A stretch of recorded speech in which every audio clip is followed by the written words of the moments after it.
a year ago he would have taken them. Phil Curry, thanks for your thoughts. No worries. Now with me, Liberal frontbencher, the Assistant Social Services Minister, Mitch Fifield. Senator Fifield, to you on this poll, I want to specifically ask you about the issues that have been looked at. It seems that the Prime Minister's paid parental leave still remains unpopular, well, the budget issues, while the numbers have improved, they remain still, I guess, a lingering concern for the government. Well, Kieran, I think Phil made a really good point there, and that is that we're a government that isn't governing with an eye to the polls. We're setting about putting in place the agenda that we took to the election. We said we'd abolish the carbon tax. We said we'd abolish the mining tax. We said we'd put a direct action plan in place. We said we'd set about building the infrastructure of the 21st century and repairing the budget. Now, we're doing that. It's ultimately up to the public to judge our performance in those areas, and we'll see their verdict at the next election. But we're really not paying much attention to polls, and I'm glad that Phil's noticed. The Premier in your state to hold a news conference at 10:15, we're told, at Treasury Place in Melbourne, and then the Premier will visit Government House at 11 a.m. to deliver the writs ahead of the Victorian election. That's been confirmed this morning. Mitch Fifield, again, I guess it's going to be hard to draw you on the actual polling numbers, but just on the challenge ahead of your Liberal Premier there in Victoria, it's certainly ahead of him, isn't it? Well, Kieran, when we won the last Victorian state election, it was a close-run thing. We haven't been in a minority parliament, but it's felt like it. And with the movements of Mr Shaw for a period of time, it's actually tipped over, in effect, into a minority parliament. So it's been a difficult environment for Dennis to govern in, but he has kept his focus. He has worked hard to ensure that the state has maintained its AAA credit rating. The Victorian state budget is in the best position of any government in Australia. So they've got a good, strong track record, and Dennis does deserve to be re-elected, and I'm confident he will be. We'll know soon enough, as of November 29. And with me here in the Canberra studio is the Shadow Assistant Treasurer, Andrew Lee. Mr Lee, I want to ask you about another issue now, and I'll get to Senator Fifield on this. This is the negotiations on the free trade agreement with China. It looks like they are in their final stages, the Trade Minister to have some pivotal talks on Friday in Beijing. You would welcome the conclusion, of course, of this free trade agreement with our largest trading partner. Kieran, Labor is ultimately the party of free trade. We're the party that brought down Australian tariffs, first in 1973, 1988 and then 1991. Ideally, of course, you do that through World Trade Organisation, doing a multilateral deal across the board, but a second best is to do bilateral deals. But they've got to be good ones. With Japan, we're concerned that the government struck a deal that seemed to satisfy no part of Australian industry. With Korea, we're concerned that the deal allows Korean firms to sue the Australian government through investor-state dispute clauses. And in China, we're worried that what the government has done is to tie its own hands effectively by setting this deadline of saying that it wants the deal done by the end of the year. If you're negotiating to sell your house, the last thing you want to do is to tell the other party, well, I've got to have it done by this particular time. And that risks not getting a great deal. Okay. Labor reckons we need what New Zealand got plus a better deal. The New Zealand-China Free Trade Agreement should be our starting point, and Australia should be able to better that. Senator Fifield, is there any prospect of that happening? I know that the agricultural groups, the Farmers Federation and others are in Beijing this week for these last-minute talks, but it's the prospects of bettering the New Zealand deal, is there any chance of that, do you think? Well, look, it's not really for me to comment on specific elements of free trade negotiations, but Andrew Robb is hopeful that we will be able to conclude the free trade agreement with China by the end of the year. I mean, you've got to acknowledge, Kieran, and I think Andrew would as well, that Andrew has been phenomenally successful as Trade Minister, securing the free trade agreements with Japan, with South Korea. We've just got to work purposefully with our Chinese partners. They want something that is in their national interest. We want something that is in our national interest, and we're hopeful that there'll be enough common ground that we can conclude that deal. And not just by the end of the year, but possibly within weeks when Xi Jinping visits Australia and to address the Parliament here in Canberra. Anyway, we'll have more on those issues after the break, as well as we're going to be joined by John Connor from the Climate Institute on the UN report which was released overnight. Stay with us.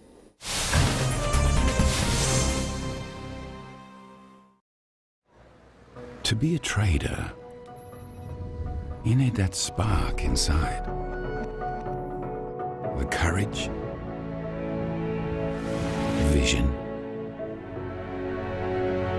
and determination. The eye to see opportunity, and the wit to seize the right one. IG. Ever wonder where wonderful went? When we were small, wonderful was everywhere. And then we all got serious. Wonder just went away.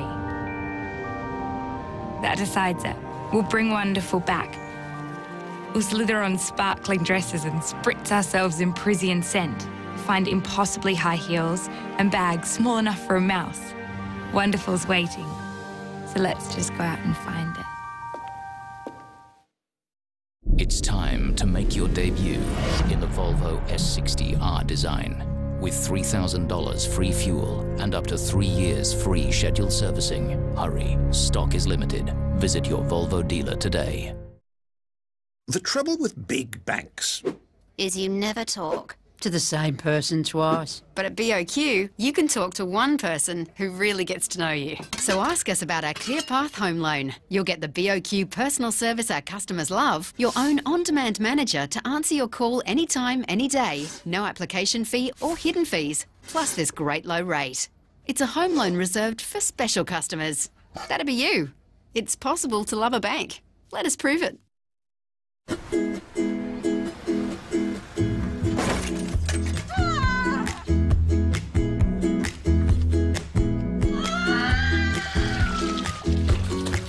Thinking about car, home or travel insurance, Allianz makes it easy. You can buy on your mobile in minutes. Allianz, insurance at your fingertips.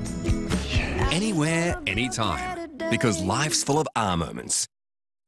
This November, let's shop small. Let's support the butchers, the bakers, the stylish dressmakers, the doers, the menders, the all-night shop owners who do big things for us. From candles to bangles, from keys cut to haircuts, and all those small things that help us. Let's support the heroes of our community. Think big, shop small, and join the Shop Small movement. American Express. Realise the potential. It took humans 1 million years to learn how to walk and 1 generation to forget. We have become one of the most obese nations in the developed world. So let's get walking again. Friday, November 14 is Diabetes Australia Walk to Work Day. Register now. Thanks for your company. The United Nations has warned that time is running out to reverse the effects of climate change. In the biggest report of its kind, UN experts say the world faces irreversible damage unless fossil fuels are phased out by the end of the century. Here's the UN Secretary-General. One, human influence on the climate system is clear and clearly growing. We must act. Second, we must act quickly and decisively if we want to avoid increasingly destructive outcomes. 3, we have the means to limit climate change and build a better future. With me now, the Executive Director of the Climate Institute, John Connor. John, before I go back to Mitch Fifield and Andrew Leigh, I want to get your thoughts on this UN report overnight. What is new in it? Is there anything new in it that we didn't already know or assume? Well, first of all, this isn't actually a UN report. This is a report compiled from thousands of the world's top climate scientists, and it's just over the last week been signed off line by line by the world's governments, including Australia's in Copenhagen. So this is the latest update of climate science, and it has an emphatic message that humans are influencing the climate system, that impacts are happening now, and that we need to take urgent action. And a key priority, which is new here, is the decarbonisation of our energy system, and talking about very significant reductions in very short order. there are a couple of extra concepts here that are raised, things like a carbon budget, which is the amount of carbon pollution we can put up there if we're to avoid goals agreed and continue to do so by this government, to their credit, of warming of 2 degrees. Very important factors, all of which mount up to a recipe for action. Well, in the context of this UN intergovernmental report, does the government's policy of direct action match that expectation, or those requirements that are outlined by the scientists? In your view, does direct action, will it meet that goal? Well, look, unfortunately we see this government straddling the barbed wire fence on this. On one side they're actually agreeing to the science and saying and signing off on documents like this, but on the other side we're seeing policies which are, instead of making polluters pay, are making the taxpayer pay. We're talking about winding back the renewable energy target when this report talks about the need to decarbonise our energy system. We're seeing a backing of the technologies of the past with fossil fuels as they are used, when this report talks about the absolute imperative getting carbon capture and storage in amongst the mix. So I think what's also important about this report is that it highlights that we're seeing both in the international community putting much more pressure on this issue, as well as investors. And we saw that in New York recently, and we're going to see it coming up time and time again. There's nowhere to hide from this. It'll be at APEC, it'll be at G20, and it'll be through negotiations next year, which focus on the stronger targets needed beyond 2020. Well, in the context of that, what do you say to the Prime Minister's assertion that coal will remain a key industry and a key source of energy for Australia for decades to come? Is that not the case in your view? Well, I think it's a big risk to put all the chips on that black square. So this report talks about the need, if it is to exist, it's got to have carbon capture and storage, otherwise it's got to be phased out completely by the end of the century.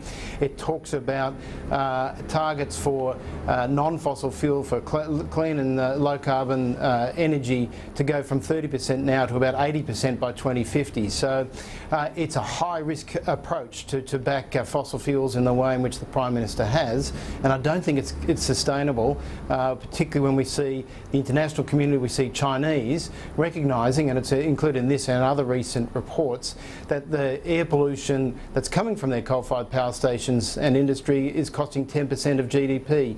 We've really got to take a risk management approach to this, and putting all our money on one technology is not the way to do it. John Connor, thanks for your time this morning. Let's go back to our panel this Monday, and the Shadow Assistant Treasurer Andrew Leigh and the Assistant Social Services Minister Mitch Fifield. Senator Fifield, first to you on this UN report and what you just heard there from John Connor, your reaction. Well, Kieran, the government is doing exactly what it said it would do before the election.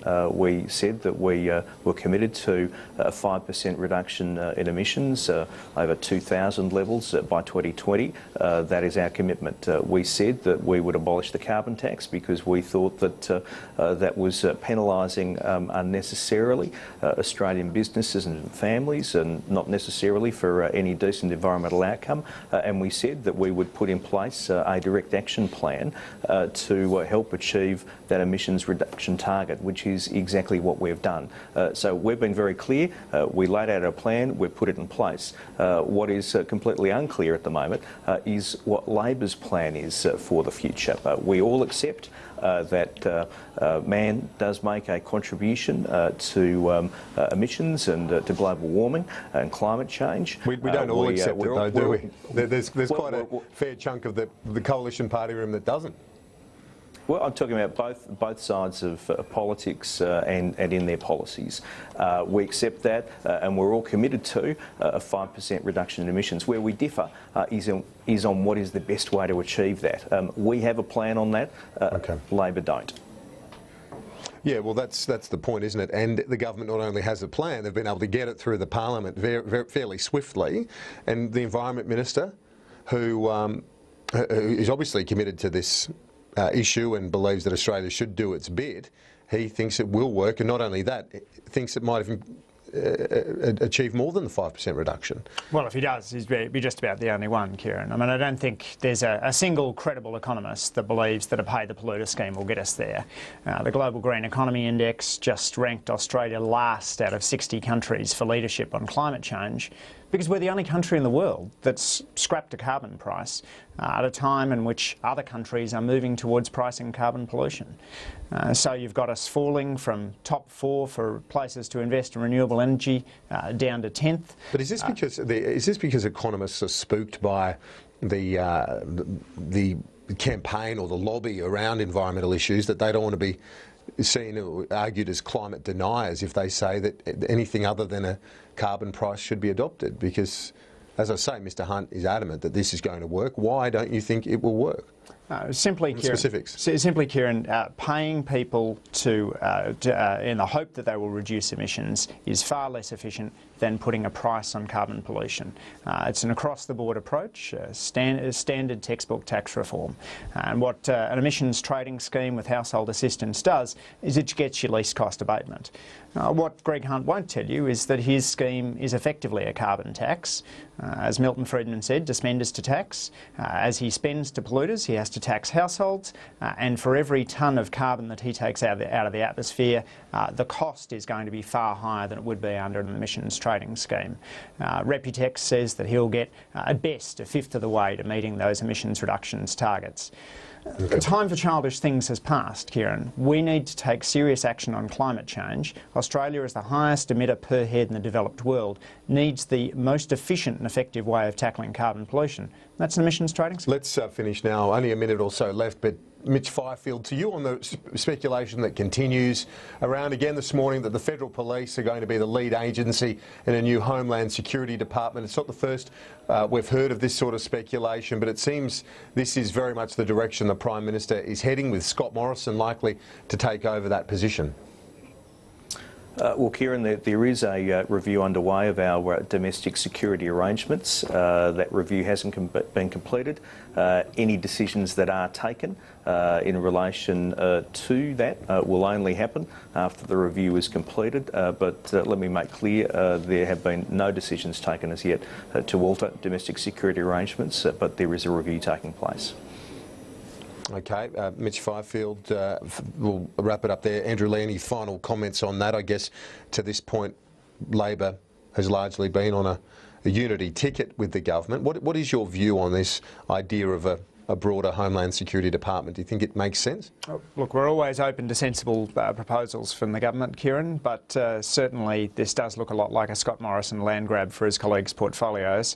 And as has been reported in the Parliament, there's in the press, there's been little support from that from a number of senior colleagues. Andrew Leigh and Senator Mitch Fifield, thank you, gentlemen. That's all we've got time for this morning. Thank you for your contributions this morning. A quick break on AM Agenda and back.